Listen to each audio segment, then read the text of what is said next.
Speaker is winging her ways across parts of that part of the world right now. She is over Indonesia, I'm told, and we'll see.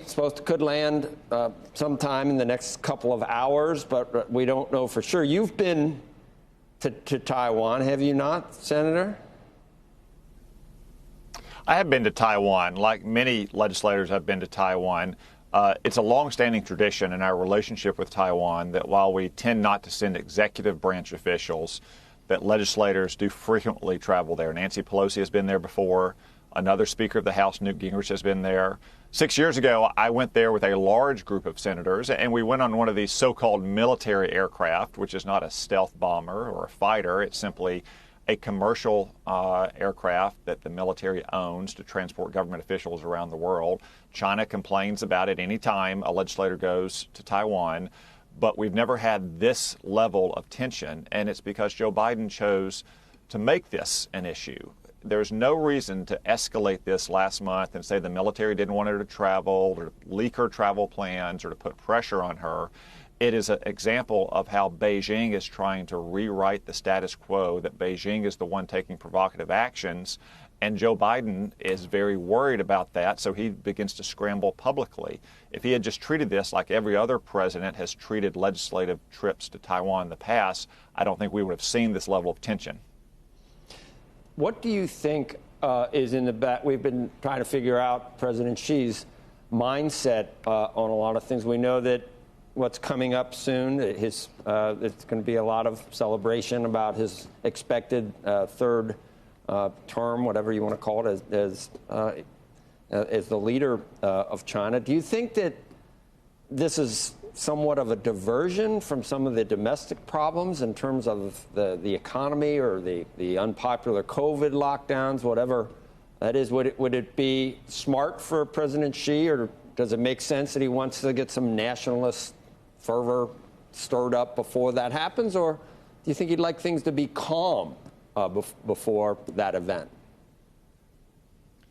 Joe, I think mostly he's just trying to see what he can get away with. You know, we're almost a year to the day from the fall of Kabul to the Taliban last year. China's giant state-run propaganda outlet referred then to a so-called Afghan effect, and you're continuing to see this Afghan effect. Xi Jinping is trying to rewrite the status quo in our relationship with Taiwan because he thinks he can get away with it. And he already has, in some ways, changed that status quo because he's elevated just a routine legislative trip to Taiwan to something that requires presidential-level attention and presidential-level pressure.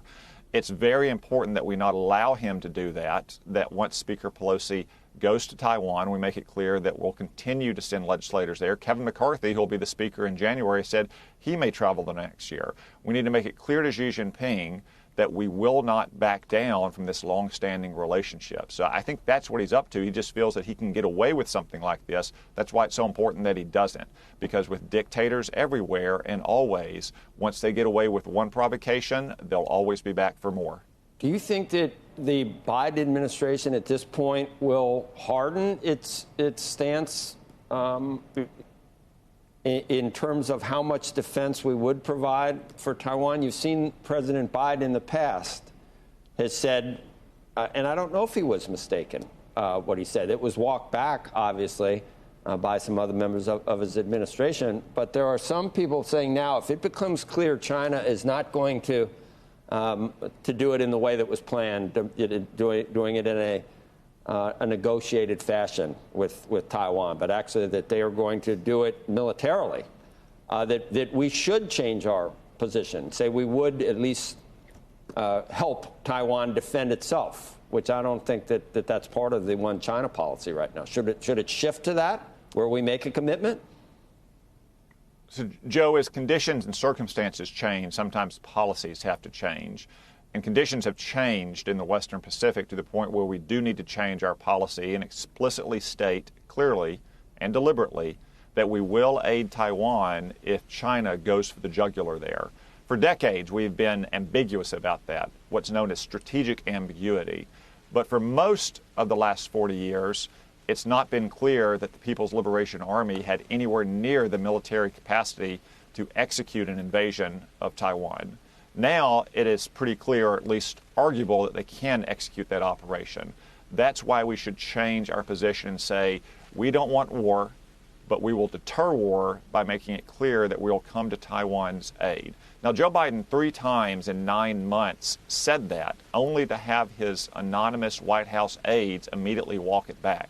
That gave us the worst of both worlds. We got the provocation of Beijing without the deterrence of Beijing.